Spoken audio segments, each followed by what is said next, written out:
All right. So it's time again to bore the crap out of everyone in here.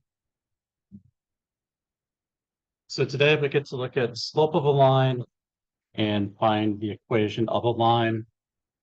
If you don't have one of my graphing calculators, be sure to grab one. We'll do the math on how to do this and then show you how to use uh, graphing calculator to get the answers you're looking for. So section 3.2 and 3.3, which of course means get this page down through all of this stuff.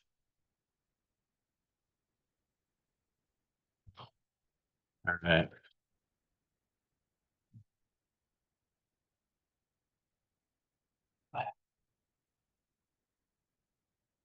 So a couple things to think about when we're talking about uh, line. When it comes to material in this class, our idea of what a line is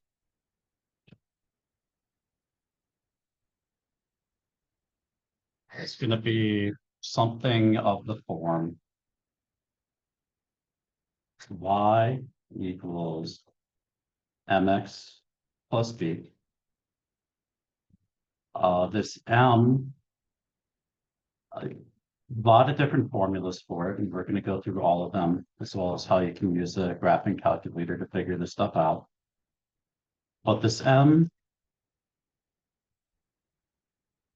something we can call the slope. If you've ever been out on, like out skiing or something like that, what do you ski on? A slope. What does a slope look like? It usually goes, your skiing, you usually start at the top and then you go down, right? At a certain angle.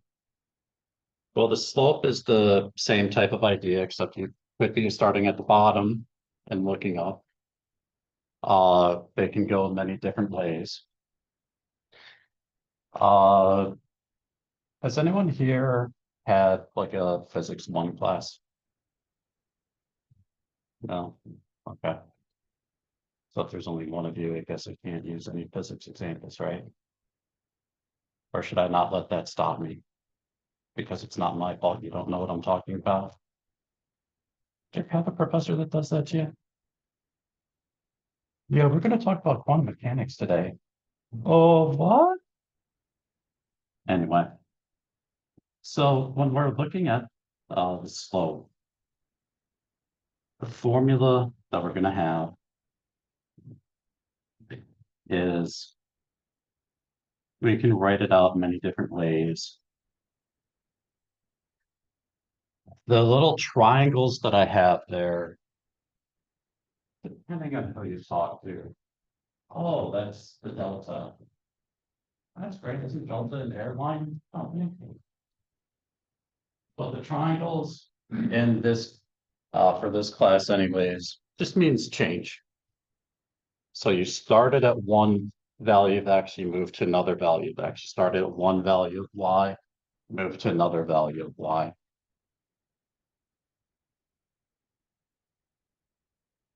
And if you look in pretty much any textbook,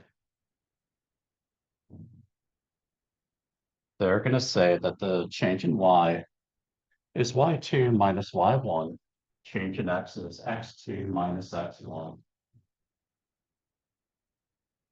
If you have to memorize this for an exam, you're basically you're going to have to memorize this for an exam. Anyone think they'll get it screwed up? Just in case you do, I have no idea why the textbooks don't actually show you this.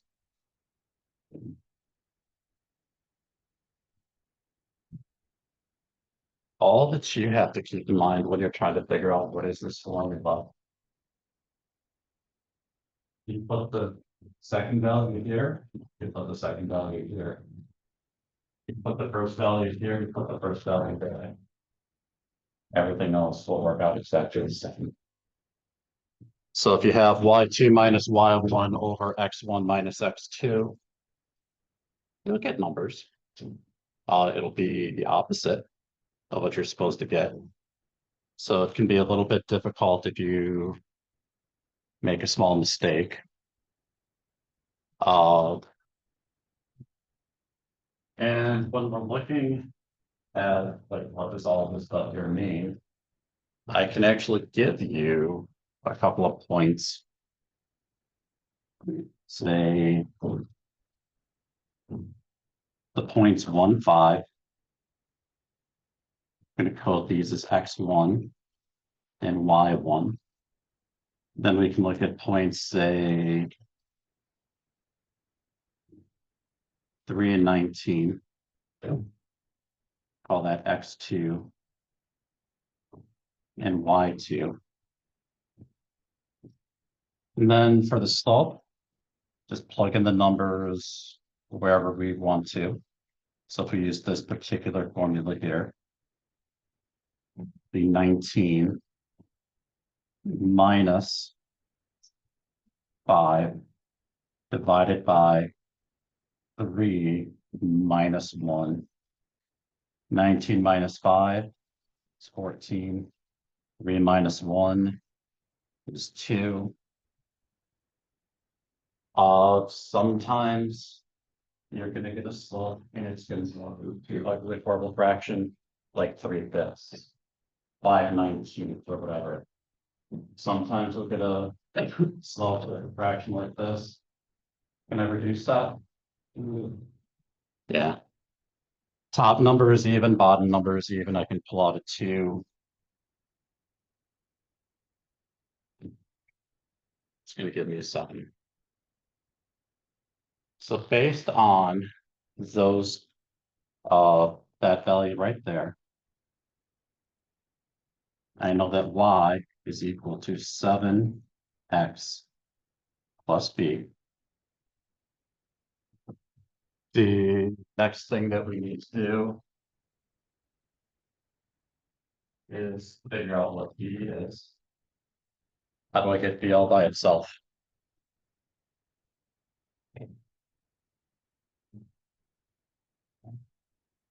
I'm adding two things on the right-hand side. I want b by itself. What's the opposite of adding?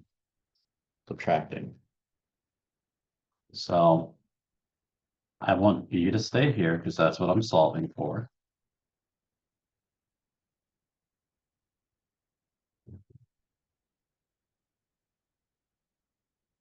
Then you're looking at that and you're like, dude, that doesn't help much, does it? What's the next thing we have to do? I've got three different values for x and y. I'm plugging in. With a problem like this, look, on the exams and all that, you're going to be able to use the graphing calculator, which will basically give you the answer, and then you have to pretend like you know what you're doing to show your work, so that you can like say, "Hey, look, I got the right answer after doing all this stuff," right? Uh, but at least for right now, we've got two different values we can, or sets of values we can set in there. Which ones look easier to deal with? That or that? I'd probably go with that one. So plugging in those numbers, 5 minus 7 times x equals b. 5 minus 7 equals b. 5 minus 7 is -2, is equal to b. So based on these two data points, we've actually gone in and figured out that the equation for the line that goes through these 2 points is y equals 7x minus 2.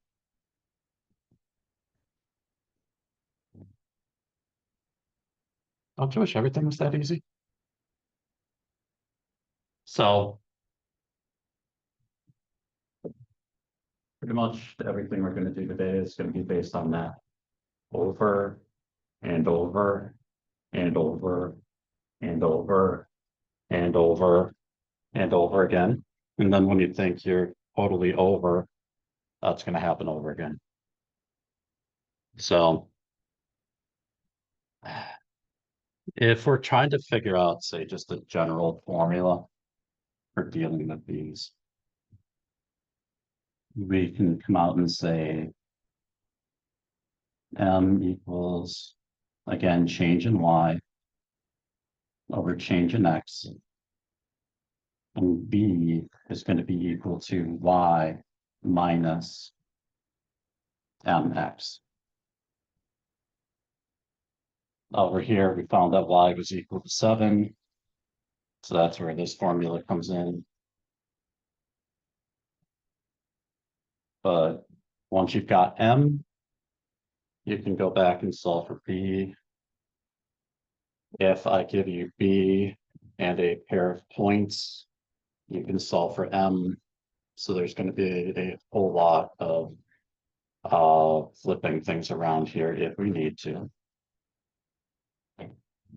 So again, I give you b and a pair of points and we need to solve for m, we'll have this alternative formula. So m is equal to, we want m by itself. So we've got y over here. We need to move b to the other side. And then we'll have y minus b equals mx. We want to get m by itself. We're multiplying by x. So we have to divide by x. So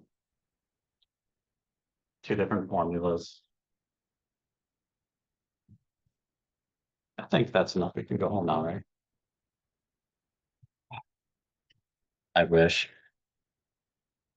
So we're going to be doing this quite a bit. Some of it, so you can see here, they're talking about rise over run. So what is rise over run? Locate the points, the rise over the run. So the change in y over the change in x. We saw how to calculate that.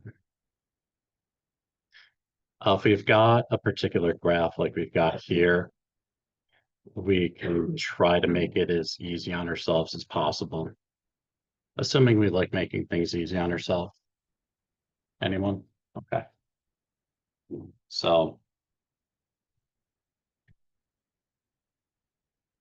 make this a little bit bigger and slide this thing over.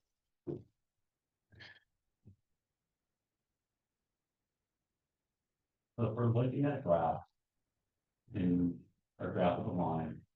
You can see that it goes through the point that's right here, and then the point that's right here. So we're at the bottom of this. What is the change from going from -6 to -2? 1, 2, 3, 4. So changing y is going to be 4. What's the change going this way? Going to be 3. So change in y or change in x is 3. Because it's going from top left to bottom right, that's going to tell us that this is going to be negative. If we want to look at these as sets of points,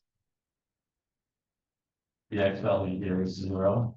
We have 0, -2, and then 3, -6.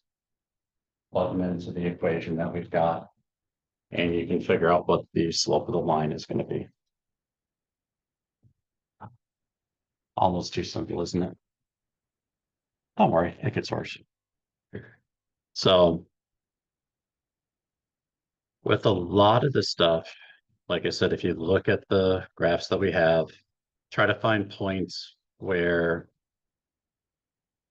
so looking at this one right here, where does the graph actually go through, say, the corners of some of these squares, goes through there, goes through there.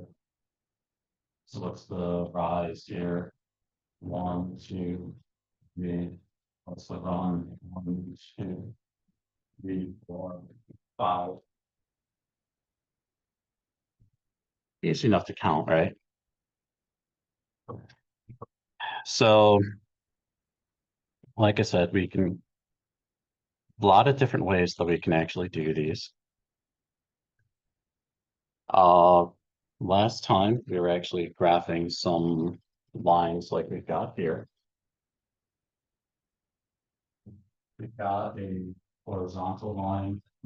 How do you remember that this is the horizontal line? Because when you look at the horizon is the thing that's flat.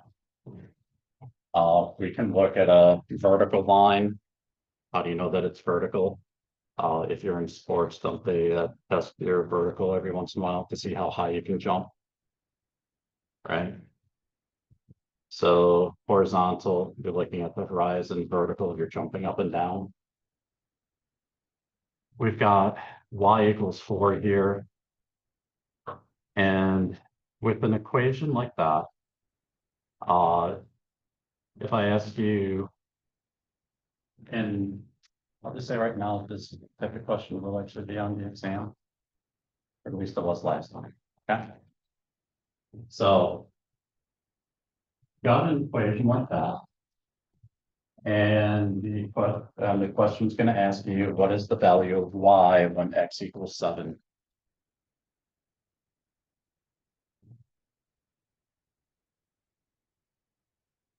Is there any place to plug in 7 up here?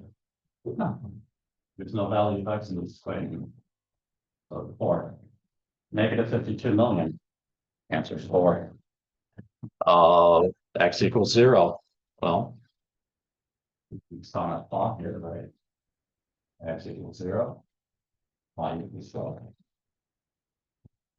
Really, a lot of times with the equation like this, they will try to trick you with it. So they'll either tell you y=4, what's the value of y when x=19 or whatever. And kind of like mom when you were a lot younger. Mom, can I? Mom, can I? Mom. The answer is always no. Well, here the answer is always the same. Always going to be more with this particular problem. If we have, so you can see the equation here. So if we're asking here, what is the slope of this line? What is the rise in it? What is the change in value of y going from a line in those points there? So with your slope, change in y is on top, change in x is on the bottom. What's 0 divided by anything? 0. 0 times anything is 0. So the y=mx plus b. M is 0. 0 times x is 0. So y=b, which is what they're trying to tell you here. Now here, another type of a trick question. So we're looking at a vertical line where it says x=3. So what's the value of y when x=3? What does it look like on the graph? Is that one answer?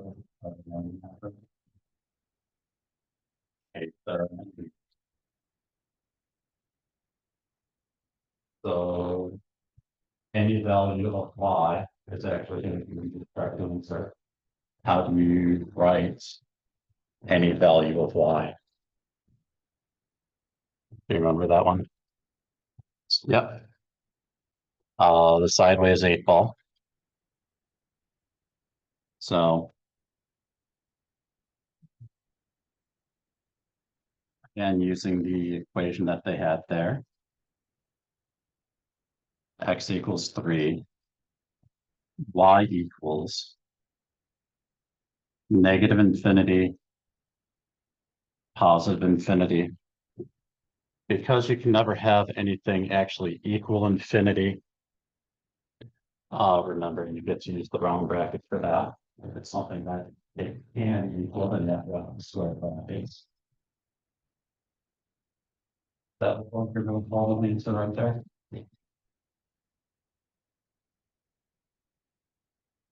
I'm asking you what is the value of y when x equals 3, and you're telling me every.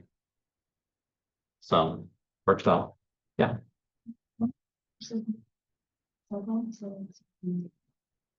Well, when you so getting back to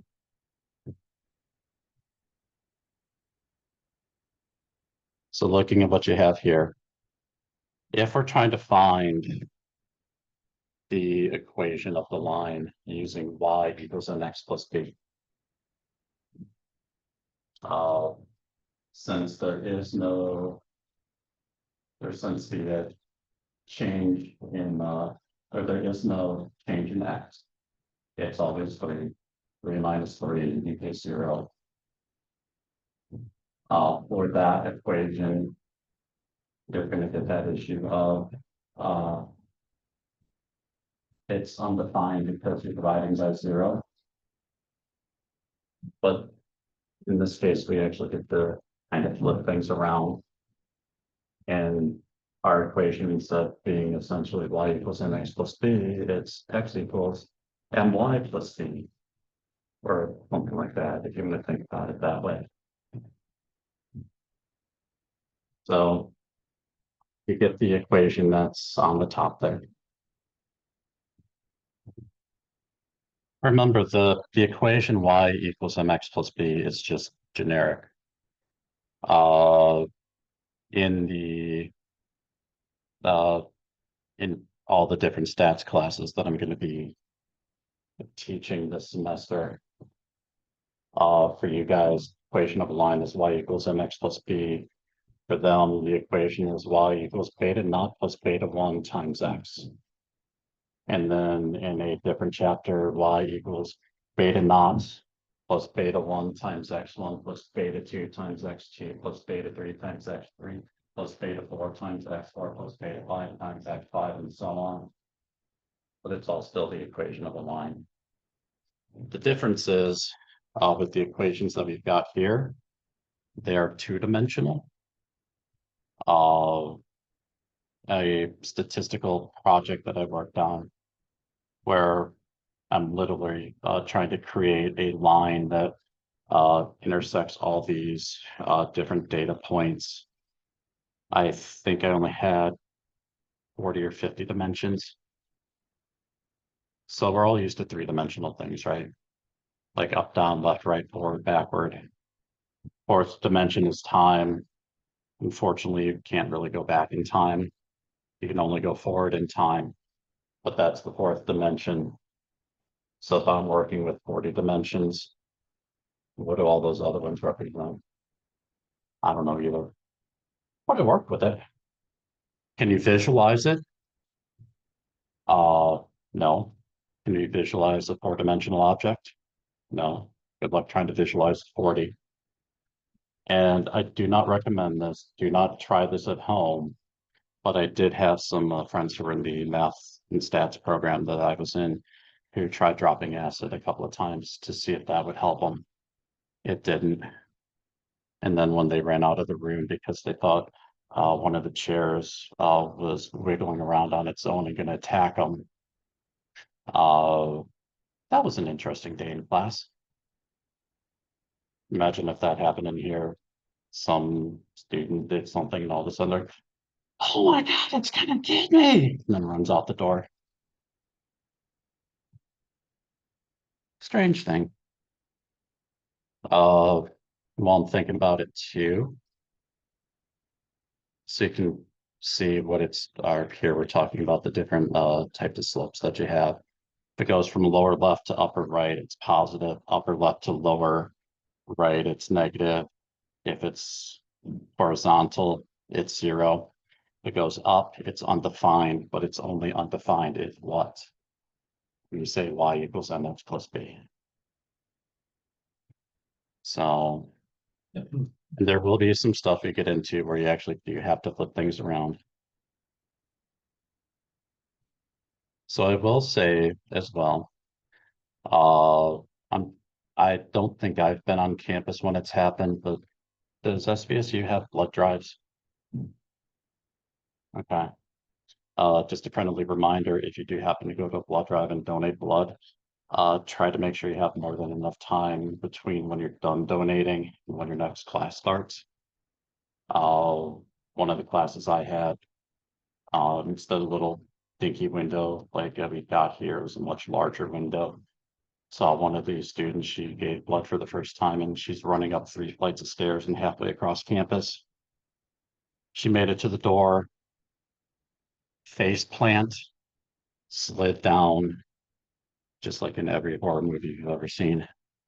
I was waiting for some red stuff to start scrolling all over the place, but no, had to, just because of where the blood drive was at and everything else, had to actually like pick her up, carry her down 3 flights of stairs, and start walking her back to where they were doing the blood donation.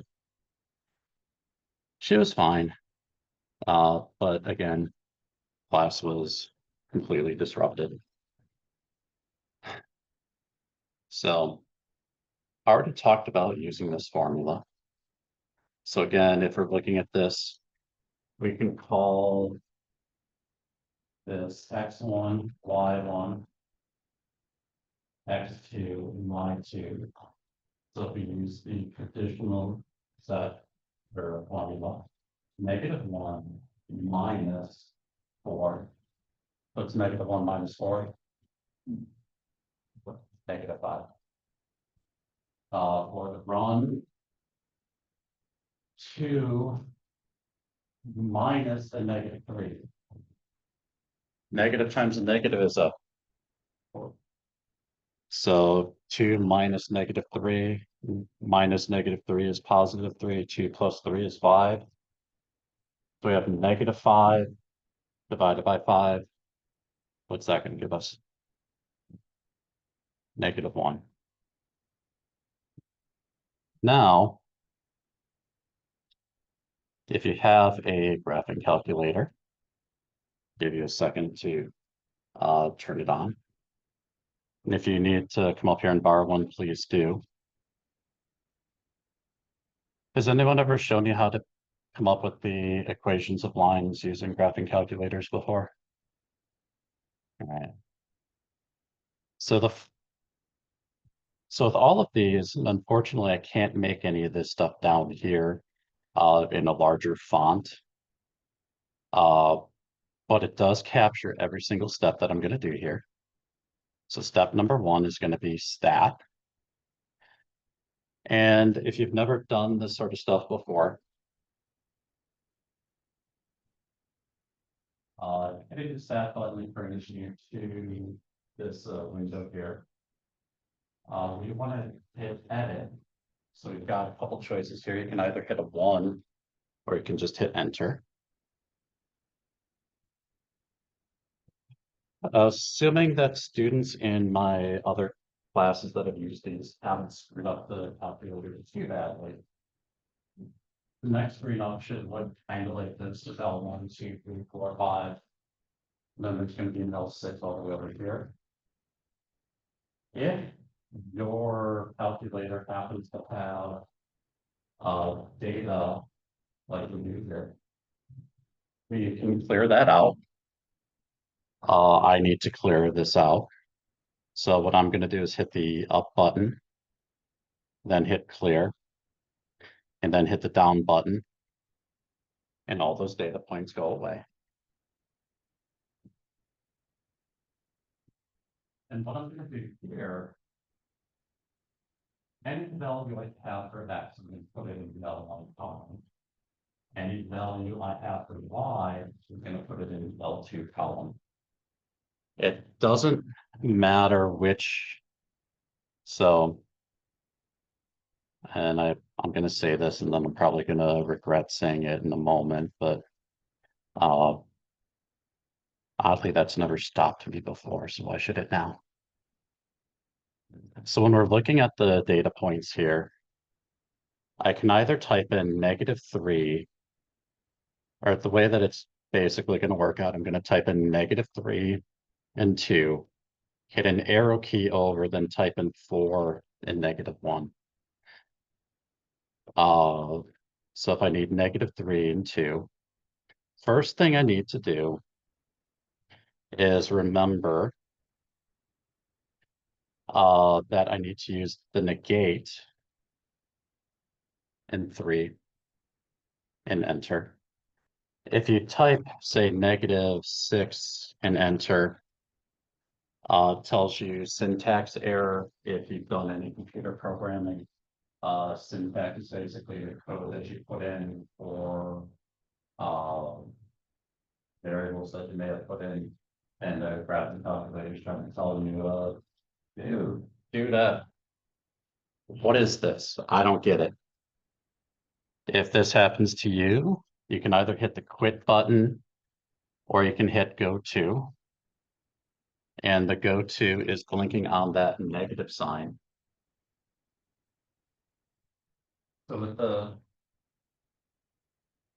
graphing calculator, you hit the negate button as opposed to the minus button. Uh, if any of you follow along with some of the issues people have with, say, ChatGPT and things like that, they use the M dash a lot instead of the standard dash. And that's supposed to be a giveaway.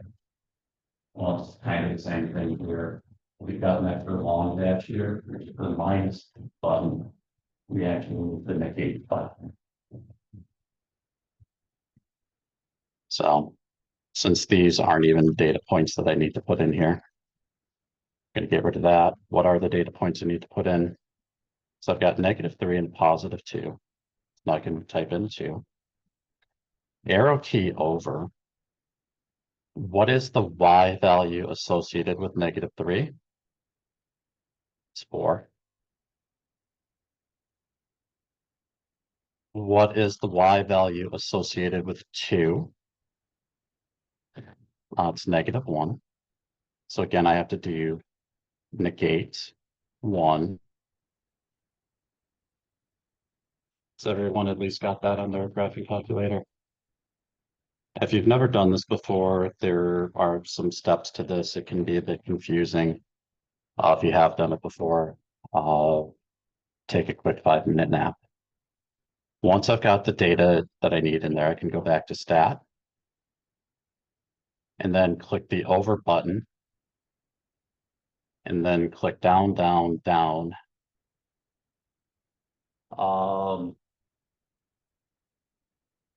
Let's be honest. Yes or no?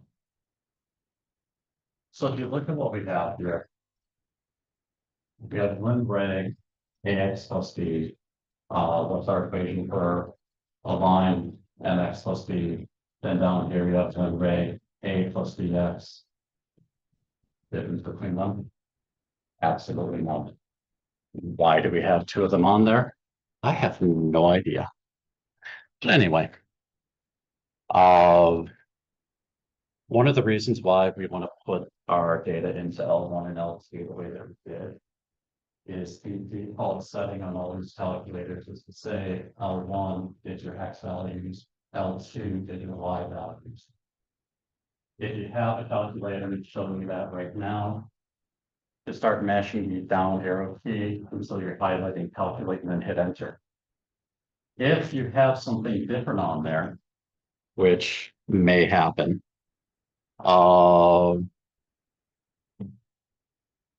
so one of the things that I'm hoping that no one in here is colorblind, but one of the things that you can do, like let's say the X list here is listed as L4 instead of L1.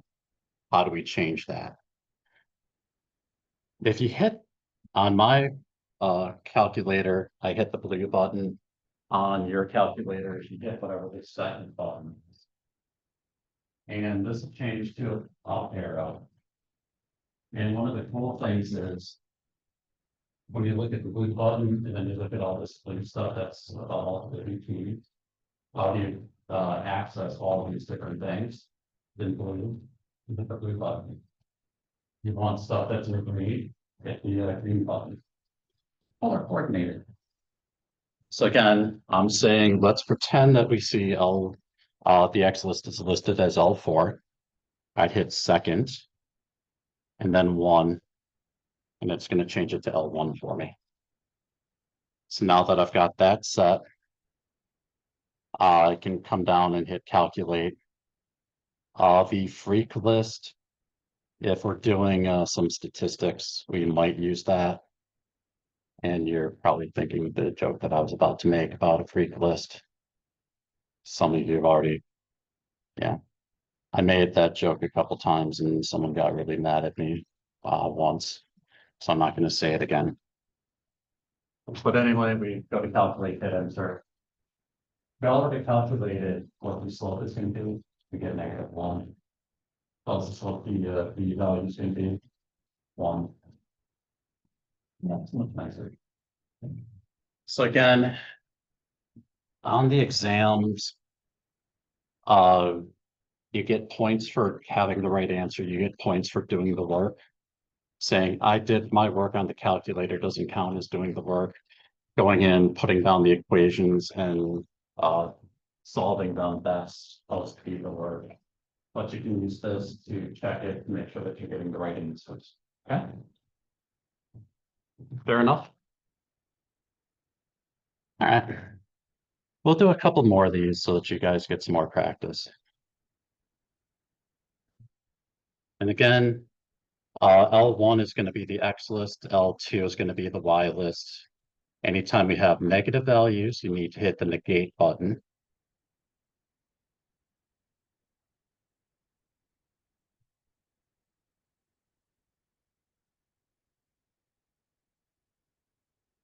So the next couple problems here is graph the line passing through the point 2, -2, with the slope m equals 4/3.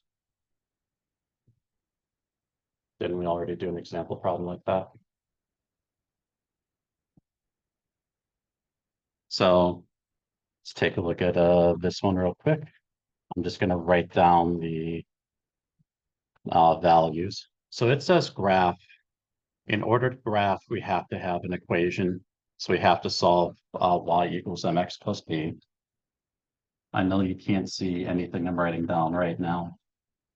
And that's because I'm not writing down anything important just yet. So we've got the point 2, negate 2, and m equals 4/3.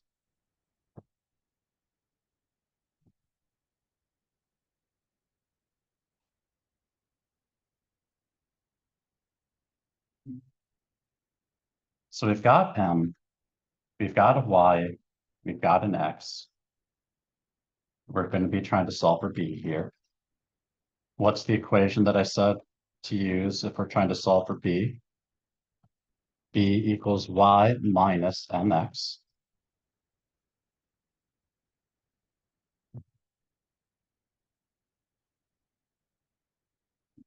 Y in this case is -2 minus m. So 4/3. X is going to be 2. And do we have fractions here? Yes. Do we like fractions? No. Sorry, we have to actually deal with it this time though.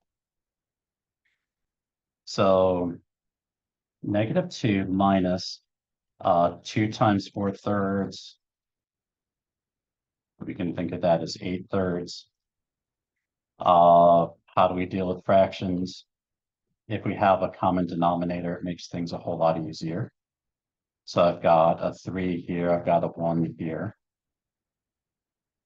And that's an invisible 1 because any value divided by 1 is itself. So how do I get the common denominator here? Multiply the bottom by 3. So multiply the top by 3. 3 times -2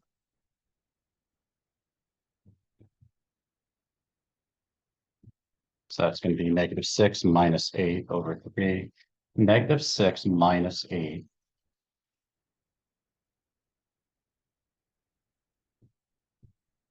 could be -14 thirds.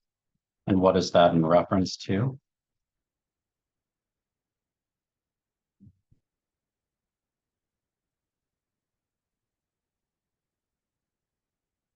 Because we're only given one pair of points here, we really don't have the ability to use that graph or that thing that I just showed you.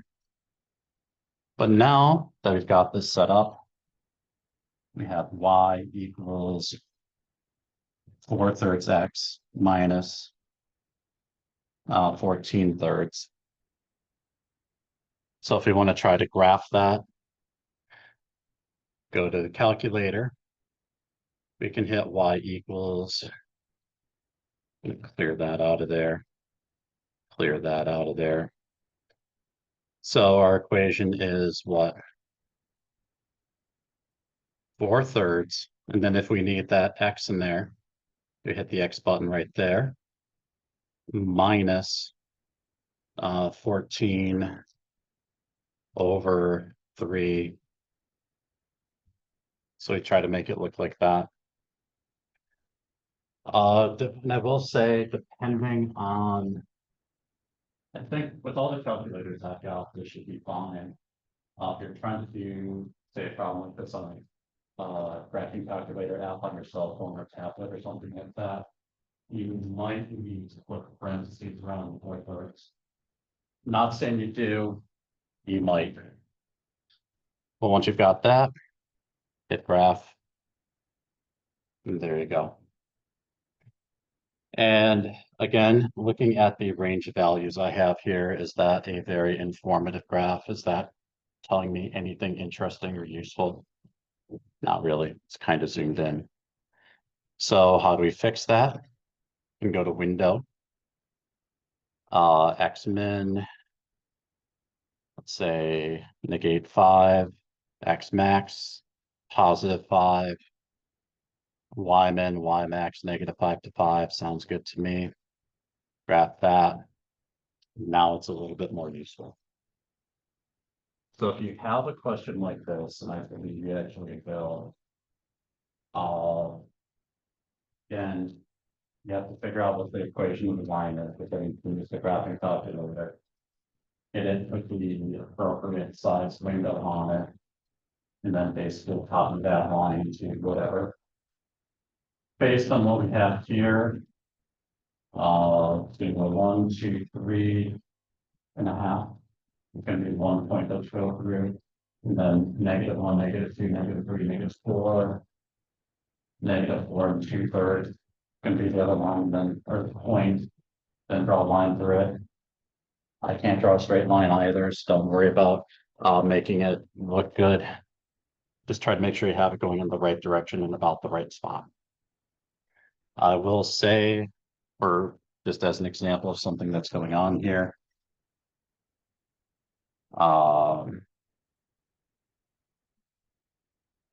if you're told to graph that equation and you did something like that, good enough for me. You wouldn't need to put down the outlines and everything, not really. But what am I looking for? You're going to have 1 point down here, you're going to have 1 point out here.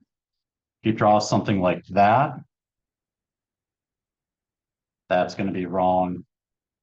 Draw something out like that, that's also going to be wrong. So you can use the graph as a guide for the picture that you draw when you try to graph the equation of the line at the specific point with the specifics. All right.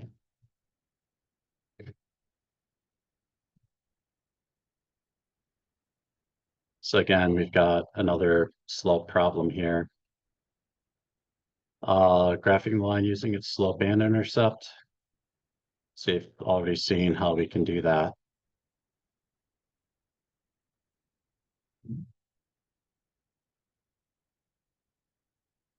So the what this is saying here is it says slope to intercept form. The intercept is this b value. The b value is whatever you get for y when x equals 0. So you can see it right here. So this would be the y-intercept. We can also rearrange this to ask the question, what is the x-intercept? Which is what is the value of x you get when y equals 0. So it's kind of the opposite of what we're looking at here.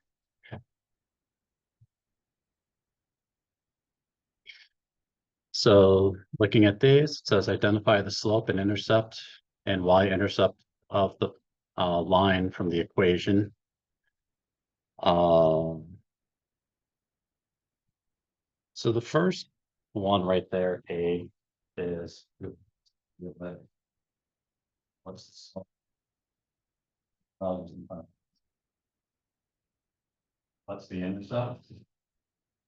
Block that part out as well. And use that quick. And just because of the way the question is set up, uh, there is no for information before. It's literally whatever that value is, you want to get it into y equals mx plus b form.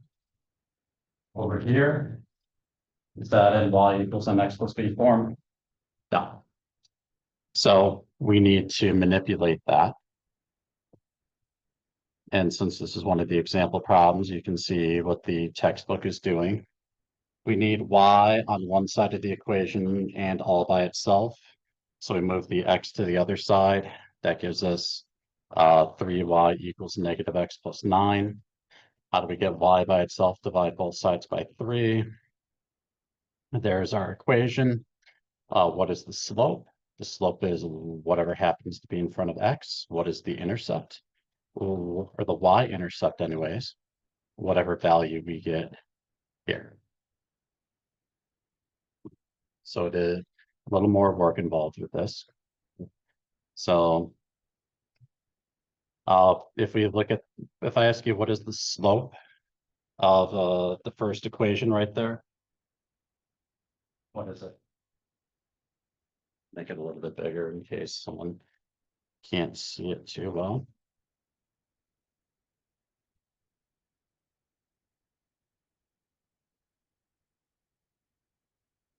So what's the slope?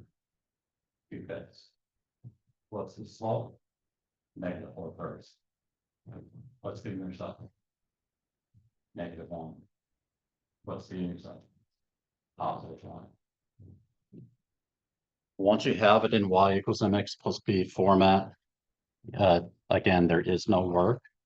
It's when you've got problems, like the b problems there, that's where things get a bit weird. And so you can have some practice with these. I've got x plus 4y equals 8 and 3x plus 2y equals 12.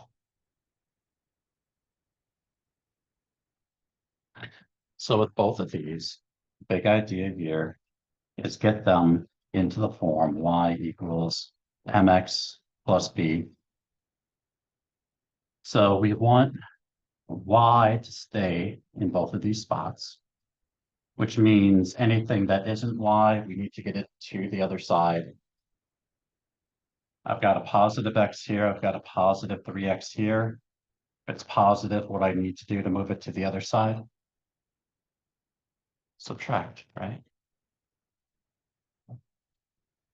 So subtract x from both sides. Over here, subtract 3x from both sides. When you're done with that, you get 2y equals negative 3x plus 12 over here. Over here, you get 4y equals negative x plus 8. I need y by itself, but I've got 4y. So what's my next step? If I'm multiplying by 4, what's the opposite of multiplying by? So divide both sides over here by 4. Divide both sides over here by 2. So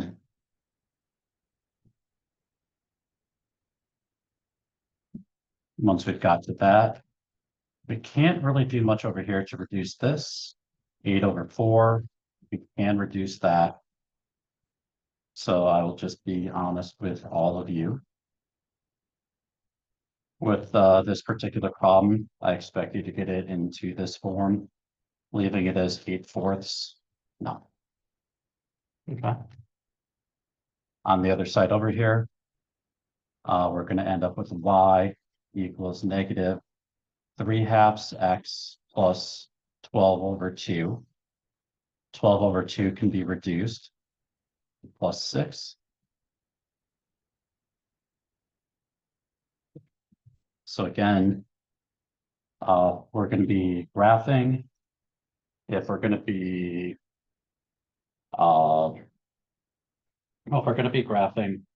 we can get it into the form of y equals mx plus b, plug it into our calculator, see what the graph is going to look like. Now that we've got these two equations set up, can I ask you what is the slope over here? Negative. What's the intercept?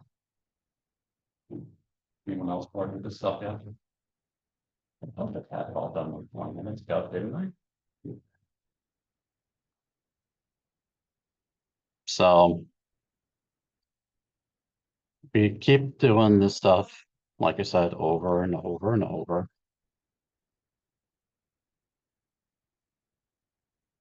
So now it's here asking graph the line of the equation y equals negative x plus 4 using its slope and intercept. So what's going on here? Well, what is it trying to tell you? Start with the intercept. And then choose the second point.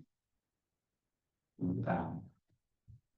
And then it's basically about to plot that. And since we've got it here, and because it is something that does come up on the first exam, and I believe the final exam, or again, at least it did last year. The y-intercept is 0,4. The x-intercept, in this case, is 4,0. Is it always going to be flipped around like that? Absolutely not. In this particular case, that's just what we happen to have here. If we look at one of these other graphs up here real quick. So if we're looking at this graph here, the y-intercept is 0,3. The x-intercept is -6, 0. So when it comes time for the exam, how do you calculate a slope? Y equals, or m equals change in y divided by change in x. Probably plug the data into your calculator and then see what the answer is going to be, and then try to fake it the rest of the way, right? We want to know what the x-intercept is going to, or sorry, what the y-intercept is going to be. It occurs when x equals 0. What's the equation of the line after that? And then we look over here. What is the x-intercept? That's the value we get for x when y equals 0. We can see what it's -6 right there. Again, when you're graphing these, especially on the graphing calculators that I'm going to let you all borrow, can there be some issues with the possibility that it's not going to go through a specific point, and you might have something really horrific looking here. So just looking at that, so it's determine the most convenient method to graph each line. So that is the equation of the line that we get. What is the y-intercept going to be? Easy enough, right? What is the x-intercept going to be? I'll go back and solve that. It's that a lot harder.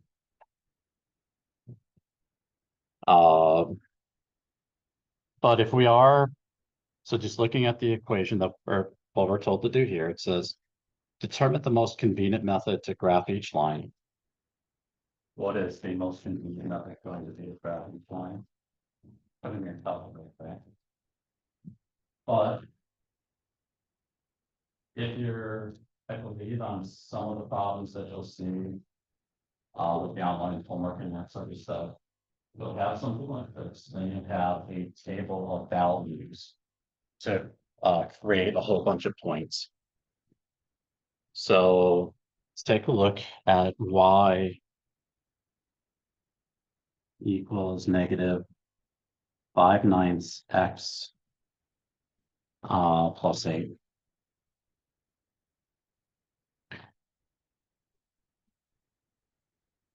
So again, let's say you're doing a homework problem and you're told, fill in this table with points to plot. It's a common thing. I'm not sure if that actually comes up on the exam or not, but what you're going to do is you're going to have a table with x and y. And we want to try to figure out a couple points to say plot on this graph. And you have to give basically have to give exact values. What is the easiest point to plot on this line? If I say x equals 0, what's y can be?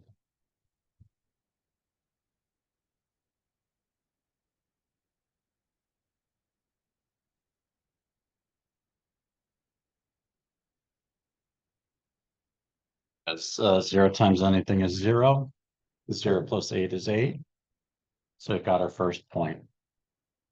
If we're looking at this and we've got to come up with another point to plot, what's our next favorite value to actually use in this particular case? So if we use 1 times negative 5/9 plus 8. So now you have to figure out what is 8 minus 5/9. That easy to do? Does that sound fun to do? No?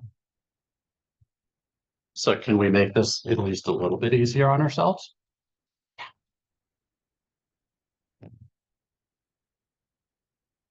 Whatever this value is, just bring it on over. Why? And we're all asking that question too, right? Why would you do that? Because I'm lazy.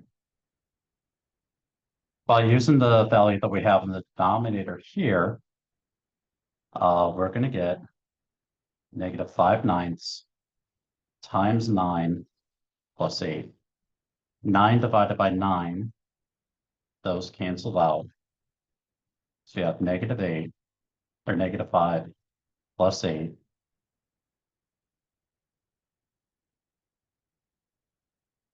Now I have my two data points. If suppose the computer system wants 5 data points, what are your other values of x going to be?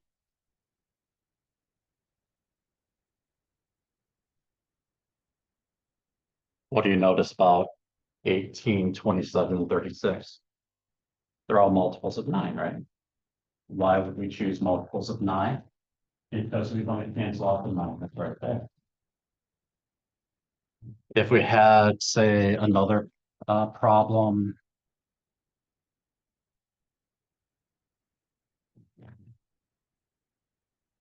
so this is y equals 3/2 x minus 2.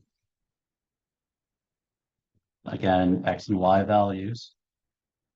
Always stick with our favorite value of x. Plug that in there. Get a negative 2. What's the next value of x we should use? Whatever the denominator is. That's going to be 2. So 3 times 2 divided by 2, those will cancel out. 3 minus 2 is 1. And now we've got our data points to deal with here. So again, where did that come from?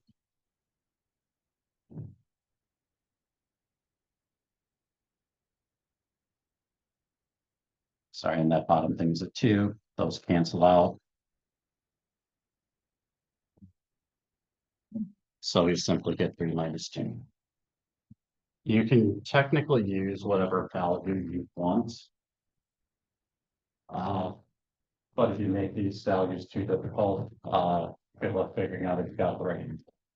All right. So any questions so far? Is anyone conscious right now? No? Okay, cool. I don't blame you.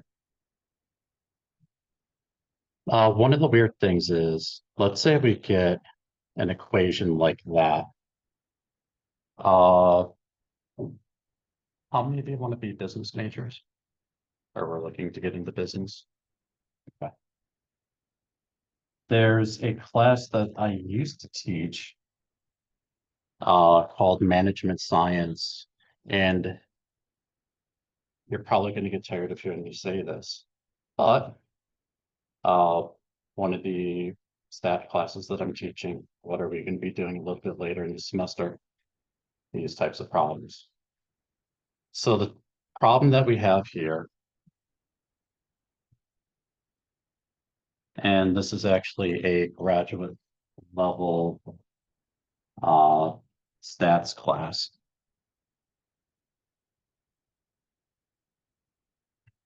We need to figure out the equation of the line represented by this. So we can plot a couple points, make it really, really easy on ourselves.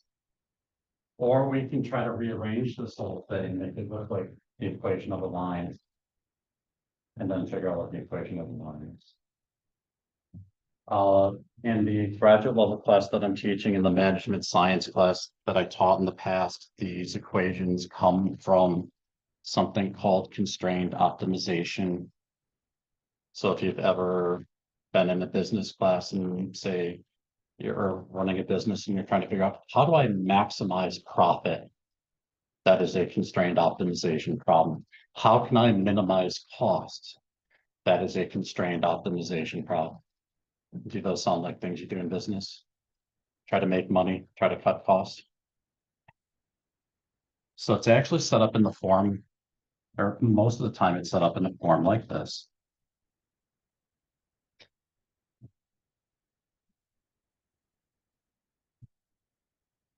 So if we are in my management science class, I'm going to say, pretend x equals 0, solve for y.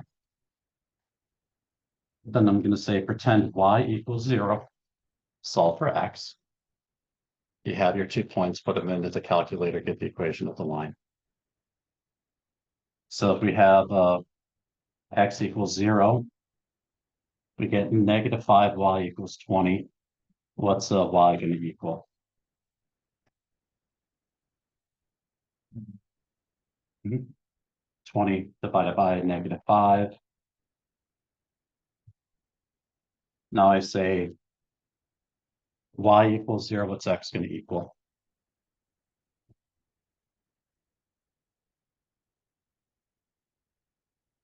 Did anyone strain themselves trying to come up with the answers here? Just looking at that though, does that look like the equation of a line? No. Not unless you actually know that it can be rewritten as such. Your other option is to rewrite everything.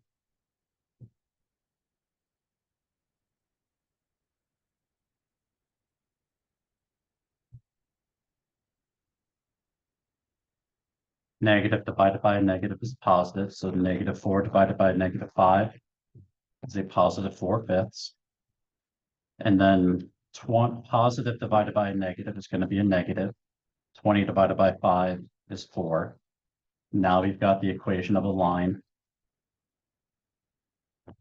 Our first and favorite value of x to stick in there is going to be x equals 0. What does y equal? Our next favorite value for this is going to be to say x equals 5. What's that going to equal? So we have 4/5 times 5 minus 4. 5's canceled out. 4 minus 4 is 0.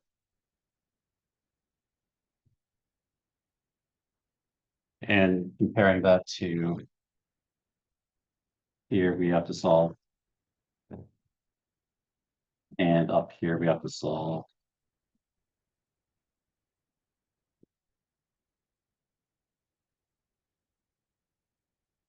Both of these give you the same answer. Both of these give you the right answer. Which way would you rather do it? So again, if we think about the number of steps that are involved here, I made my table. I said x equals 0. Let's solve for y. So technically, if there's 0 in there, that's one math thing. Dividing both sides by I put the 0 on there, right? Dividing both sides by -5, 2 math steps. Setting y equal to 0, 3 math steps. Dividing by 4, 4 math steps. 1, 2, 3, 4, 5, 6, 7, 8. 4 steps or 8 steps. You got to get it done. And the reason why I'm doing it like this is just to say there are more than one way to, or there is more than one way to solve this type of problem. You can use either method. Depending on what the problem is stating. If we start off with this equation and we say, what is the slope for this line? This is probably the fastest way to get it there, or the easiest way to get it. If they want you to graph the line, that's that one. If they want you to graph the line, then find the equation of the line in y equals mxb or mx plus b form. Well, you've now got your 2 data points. You've plotted it. How many different ways can we figure out what the slope is? Plot it, look at where it crosses. So a lot of different ways we can do this. Again, on the exam, I don't care how you get the answer as long as you got the answer doing the work by yourself. Okay?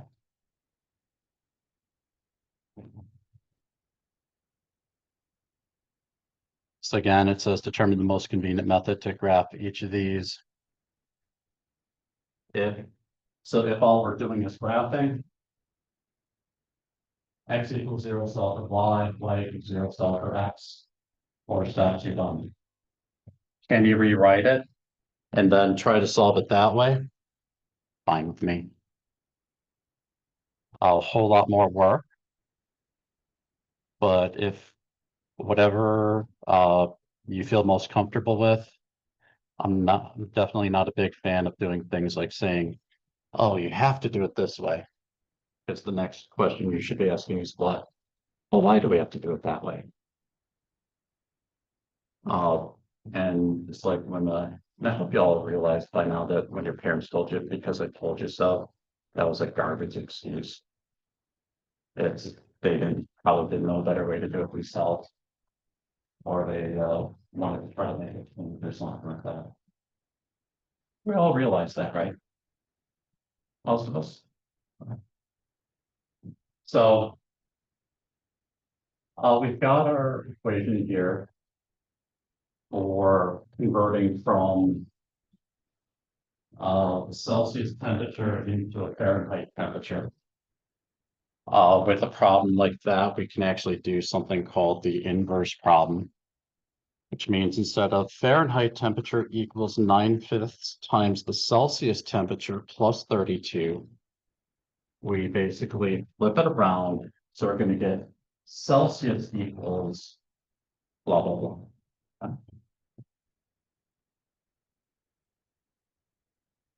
And I think that's, nah. So here we've got a couple of equations where they're just asking you to plug in a value for X or N, and then you figure out what the sum or what the other thing is. So it says the equation H equals 2s plus 50 is used to estimate a woman's height in inches, age based on her shoe size, S. How many do you get into like those murder podcasts? Anyone listen to them?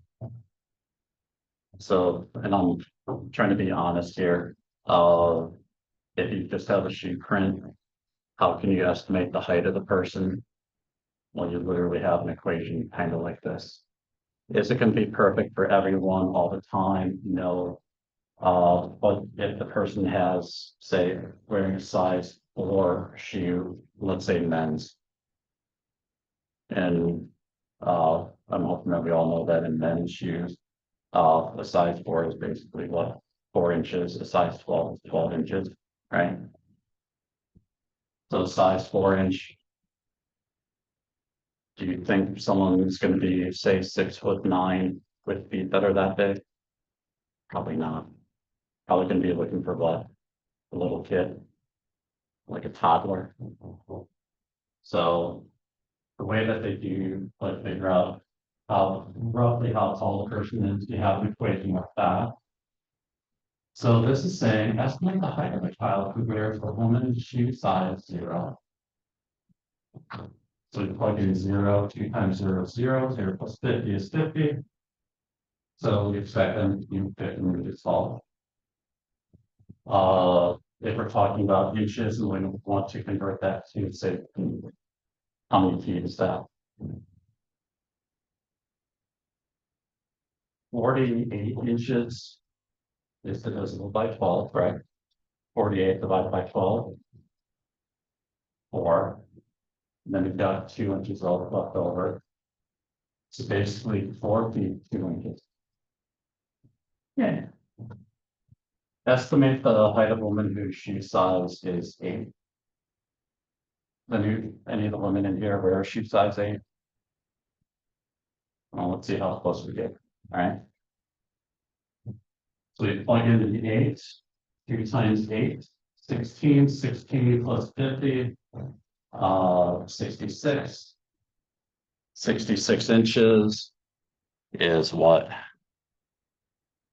Well, 60 inches is 5 feet. So 5'6". A bit shorter than that. So it's not perfect. Uh, but we can at least tell uh, whoever this woman is, she's probably not going to make it into WNBA, right? So, probably not perfect, but it's a place to start. In terms of slope and h-intercept of the equation, um, how do we interpret the slope? A woman grows approximately 2 inches for every shoe size she goes up from 0 or up or down. So if she goes down the shoe size, she loses 2 inches. She goes up a shoe size, she gains 2 inches. And then this is based on size 0. So we think that we can think of it as we think of the baseline here is that the woman is going to be 50 inches tall. So 4 foot, 2 inches. For the next one, the equation equals T equals 1/2 N plus 40 is used to estimate the temperature in degrees Fahrenheit. T based on the number of cricket chirps N per minute. Has anyone heard this story before? You can tell about how hot it is outside by how quickly the crickets chirp. If it's hotter outside, they chirp a lot faster. You've never, yeah. Well, allegedly it's a thing, but it's the same idea. Plug in the numbers and see what happens.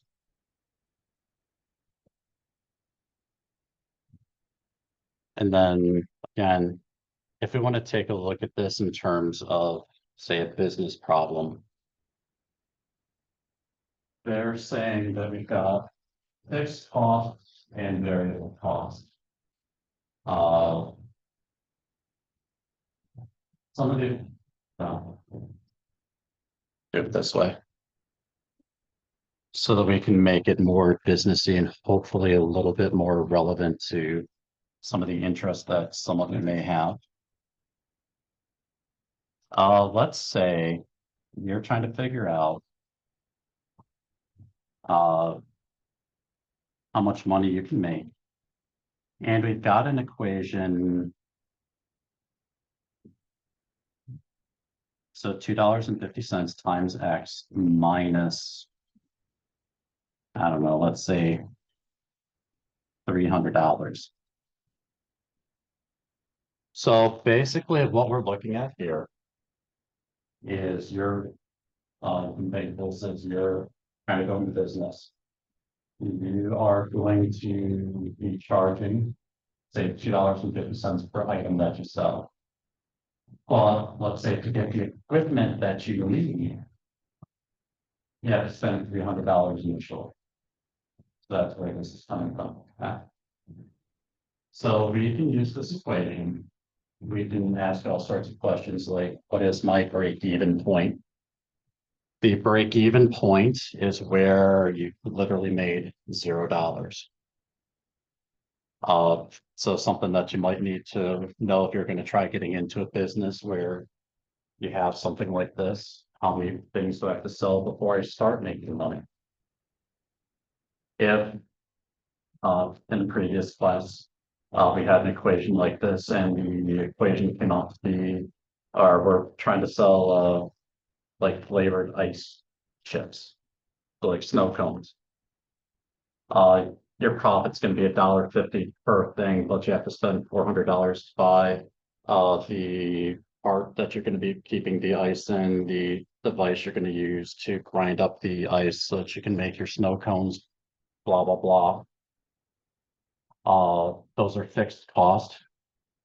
And then there, the other cost that you have, uh, every time you sell, say, a snow cone, you've got to sell it in a cup, right? So the number of cups, the amount of ice, the amount of syrup and all that, magically the answer come out to be, say, $1.50 each that you make. Well, what if you know that you can only make, or best you can do is say sell 60 of these things? Is it worth it? Probably not. And with this particular problem, the break-even point, we're going to say y equals 0. So this is going to be equal to 2.5x minus 300. X is the number of items we have to sell before we start making money. So we need to keep X where it is, add 300 to both sides. So 300 equals 2.5 times X. Divide both sides by 2.5. We get X equals 300 divided by 2.5. Do we need to keep it in a fraction like that? No. What we really want to do is go back. So we've got 300 divided by 2.5. So we have to sell 120 of these items before we make our money back. If, uh, like, say it's a football game or something like that, or football practice, you think the football players would look something that's really cold and has lots of sugar in it to help them stay energized and all that? Probably. Could you sell 120 icy cones to a college football team? I have no idea how many players are on the Saginaw Valley team, but like U of M, I think they have what, 108, 110. Pro football, it's what, 52, 51, or whatever it is.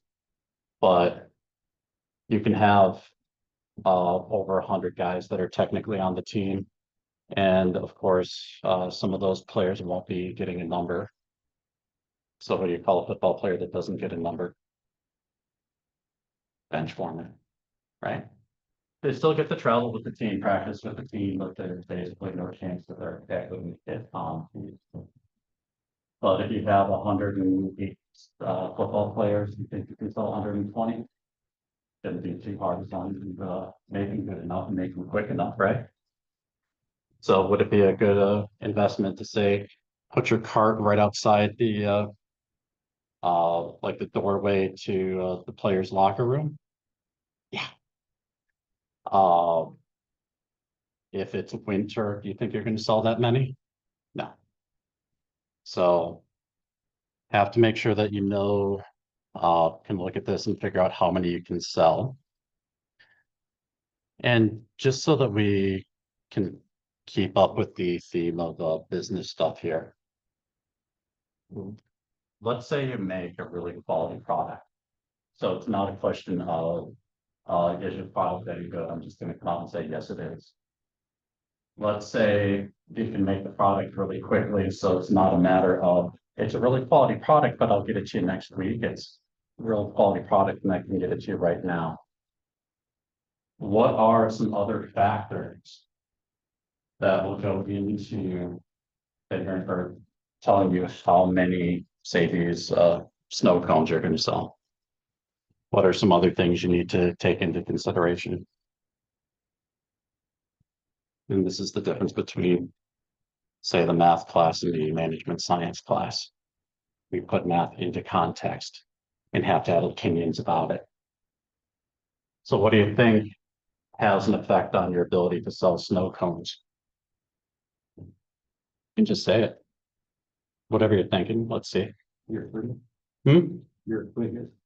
Well, we're not going to worry about that. We're just saying like everything works and it's you can get them out quickly. Is that realistic? Hopefully. Maybe, maybe not. But what else affects your ability to sell snow cone?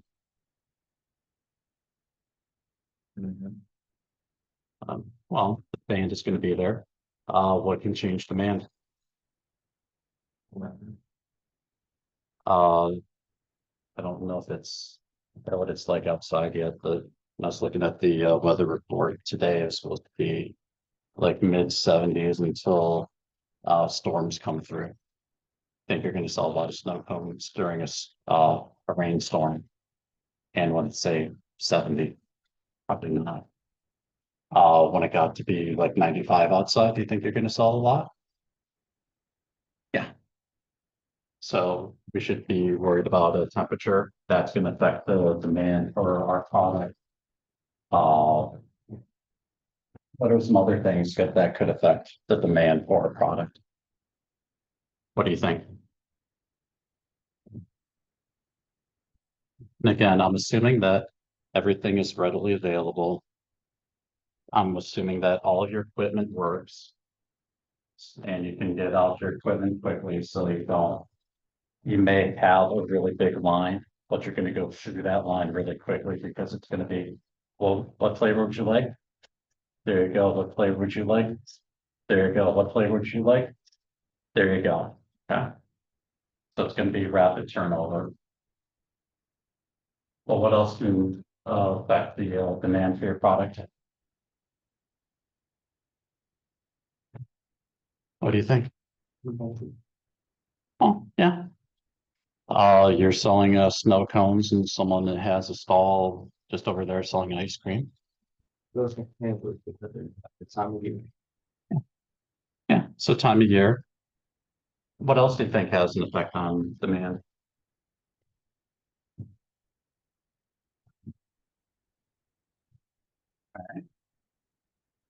How many of you play like Powerball and Mega Millions? or have ever played Powerball and Mega Millions, and how many they're lying right now, pretending like you have it. One of the things that happened, Powerball and Mega Millions tickets used to go for $2 a piece. Uh, I believe it was Mega Millions said, "Hey, we're going to raise our price to $5. By having our price at $5, our jackpots will grow faster. Therefore, we'll have higher demand. Therefore, we can sell more tickets." Powerball said, "No, we're good at two." Anybody know what the jackpot is for Powerball? Yeah, 1.3 billion. Uh, Almost record setting. What's the jackpot for Mega Millions? 300,000. What's the highest it's been since they upped the price to $5 per ticket? 300,000. So is it working out that well for Mega Millions?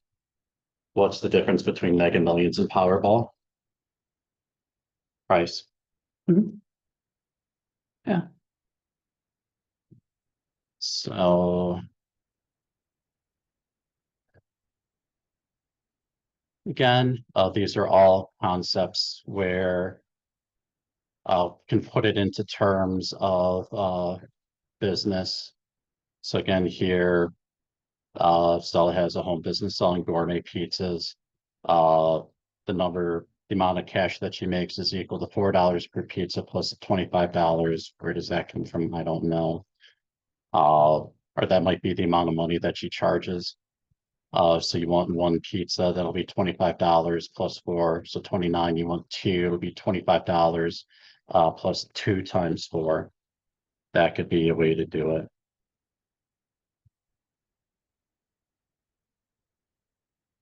And I think this is the last thing in this section you need to worry about, parallel lines. Uh, if we have parallel lines, uh, same thing as like the double yellow line that you see on the streets every once in a while. They're equally spaced apart from each other and they never intersect. They never touch. They never cross. How can we tell if lines are parallel to each other? Well,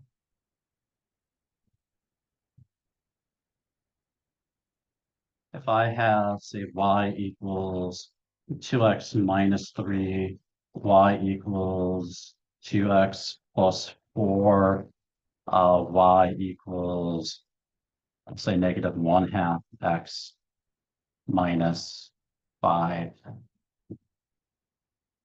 The way we can tell are lines parallel. So we can call that equation A. It's going to be equation B. It's equation C. So A versus B. What's the slope here? What's the slope here? Are they the same thing? The answer is yes. They're parallel. And it is that easy. So if you're, uh, just as an example, if you're given this equation here and you're asked just pick the parallel line or a line that is parallel to this, and then you have like A, B, C, D. All you need to do is look at the value here. As long as it's the same value there, you're good to go.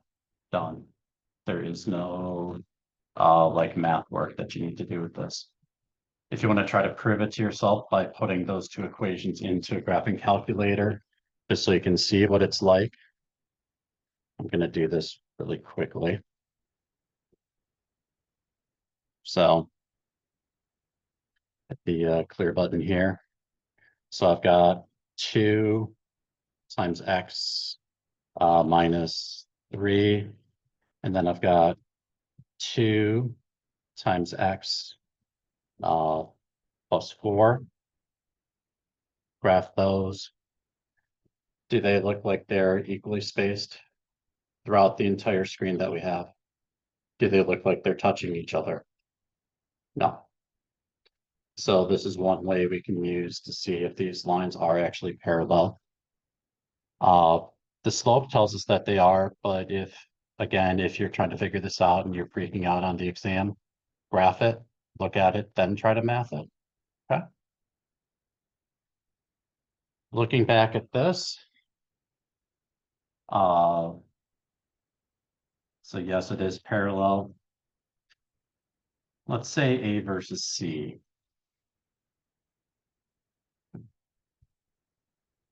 That's the value we have for A. That's the value we have for C. Do those numbers equal each other? No. So they're not parallel. The other thing we have to look at, are they perpendicular? So parallel just means that they go uh, next to each other, whichever direction you want to look at it. They never touch each other. They never get any further apart than each other through all space and time. Perpendicular means they cross, or they cross, but they're going to cross at a right angle. How can we tell if they're perpendicular? We look at, so let's say we've got m1x minus 3, and then we've got m2x minus 5. If m1 equals the negative of 1 over m2, or if m2 equals the negative of 1 over m1. That's how we tell if it's a perpendicular. If you look at this one, plug in the numbers that we have. Does 2 equal negative 1 over negative 1/2? That looks like a mess right there, right? Can you easily get that screwed up? Yeah. We're looking at this other one. So I say negative 1/2, is that equal to negative 1 over 2? Is it abundantly clear that they are have this relationship? Because when you plug in the numbers, they're equal on both sides, right? So they're perpendicular.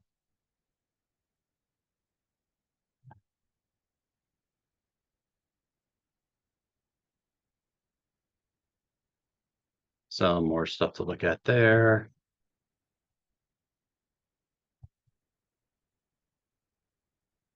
Is the slope positive? Is the slope negative?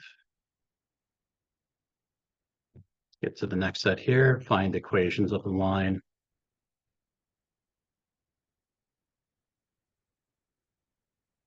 So did we already do some equations like this? I give you a slope, I give you points, you calculate everything. We did that, what, first 20 minutes of class? I told you we covered everything. No one believes me when I say that. How do we find? So here's another set of equations we can use to try to figure out the equation of a line. You have to figure out what m is. So this is if we have a slope and a point. This is one formula we can use for that. We've already done that a couple times, so I'm not going to spend too much time on this.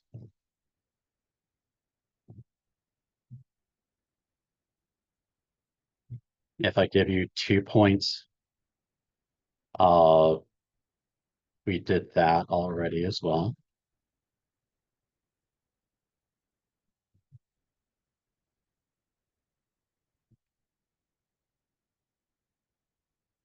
So quite literally the only thing that I didn't talk about in the first 20 minutes of class is what? So find the equation of a line perpendicular to a given line. How do we make a line that's perpendicular? We take the value we have here for the slope, make it negative, and then put a 1 over it. So we know that the slope of the line is going to be negative 1/2 x plus b. You then need to figure out the rest of it. So choose a point, x equals 2, y equals 1, figure out what b is. Didn't we do that already? A couple times?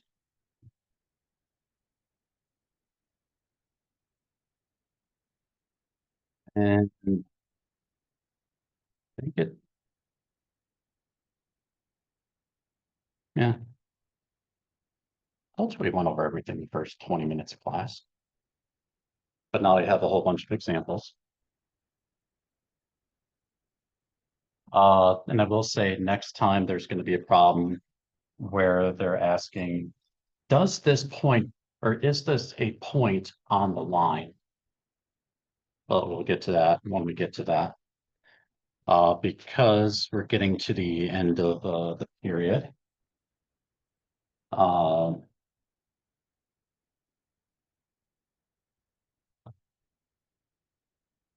so graph the line through the points. So again, x1, y1, x2, y2.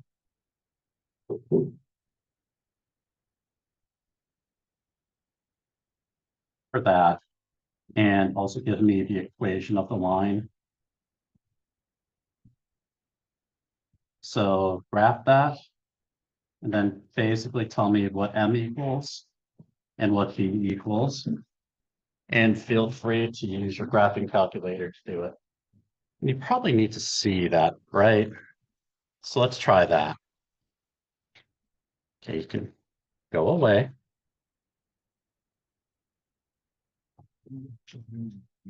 My computer really just frees up. Is that literally what just happened here?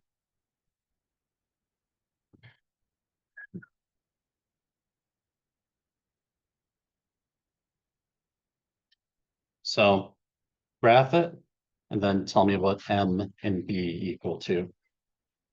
So again,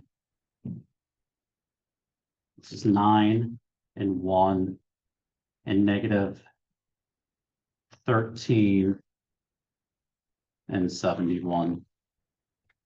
Since I expect you to use a graphing calculator, I don't care how ugly the points are.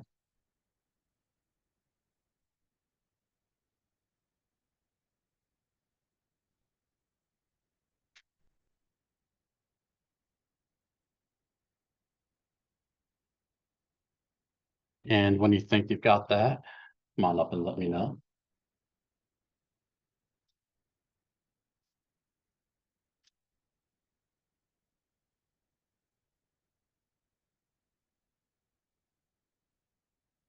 And again, with this, you can use whatever method you want. If you don't like using the graphing calculator, uh, you can do it by hand using the formula that we talked about.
And I will be entering in the in-class grades uh, tomorrow.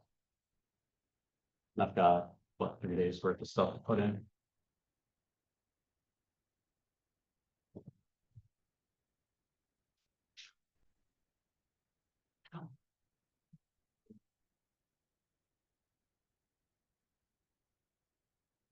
Which guy is this? This is, and then this is. Yeah. It's horrible, right? What is it if you put it into a decimal form? Or what is it if you it's a yeah, something like that. And then the graph of it. Are you want to say like? Yep. So graph it. And then tell me what n and b are equal to.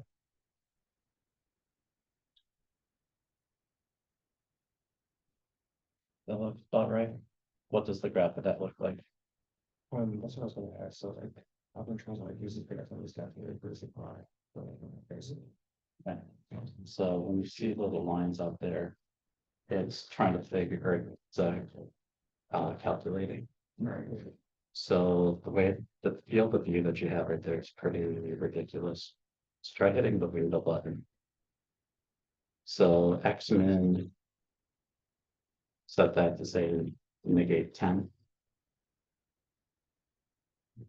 And then max to positive 10s, which is 1, 0. Y min negate 10, Y max negate, or Y max 10. I hit the graph button. So you can see it's thinking right there. You can see what the equation kind of looks like. And then this is graphing from stack bar, right? Uh, so that depends. So if with your graphing calculator, you the Y button, that's what it's actually graphing right now. So you've got day 3.1, it's X. Maybe it was 31, sorry, minus. Got it.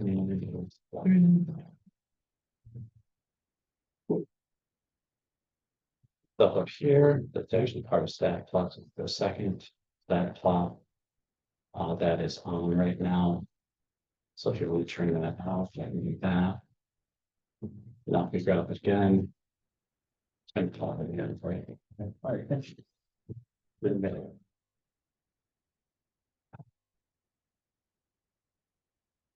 Yeah, it can be a bit trying to remember how to do all this stuff here. And honestly, in my earlier classes, trying to figure out how do I take it from an improper fraction to a mixed number.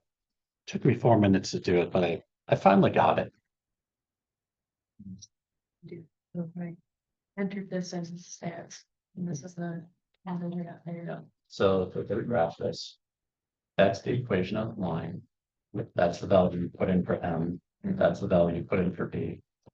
So negative 3.18 X plus 29.6. Okay. Put that in for like that.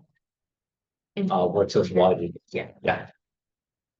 Yeah, there is a way to take those two data points from your L1 and L2 and graph that.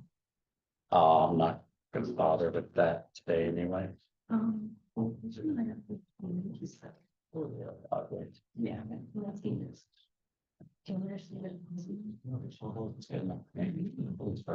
Okay. On the exam, you know, we want fractions, right? That's good enough. So, so what did you get for? So, get Y.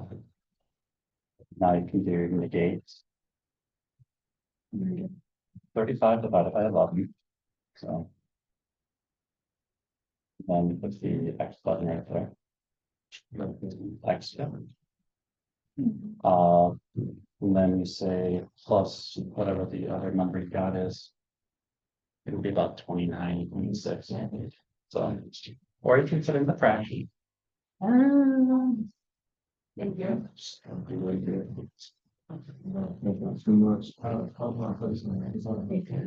So if we're doing it y2 minus y1, that's cool. x2 minus x1, that's cool. So that's your new M value. Click it there. So So, assuming, yeah, that's right. You have to put the right number. Okay. So I just put in, so like 9, then negative 13, right there. And that is the next. 1. 70 pounds. Okay. Now you go to staff and they go there. The L1, L2. Calculate. That's not your equation. Now you go to y equals. Like in your equation. Okay, for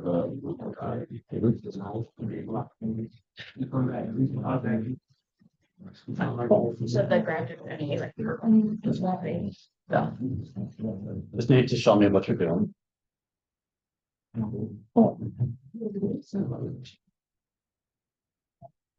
Hey.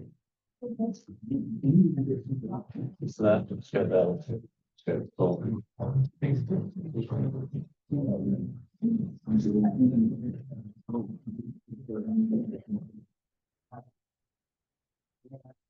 So do we need a quick refresher on how to do this with the graphing calculator? All right. So. With the graphing calculator,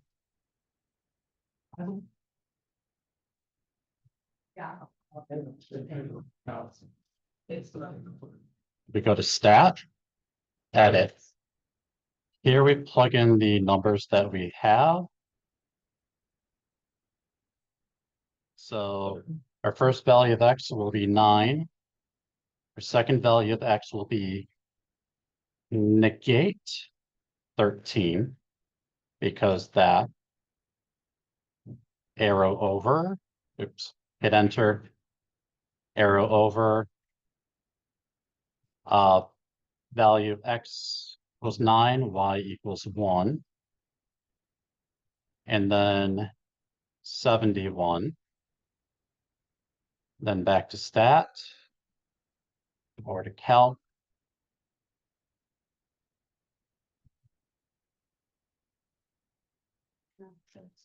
There is your M, there is your B. And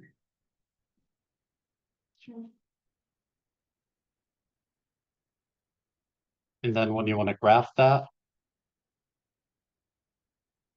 come over to Y. Gonna clear that out. So we had what?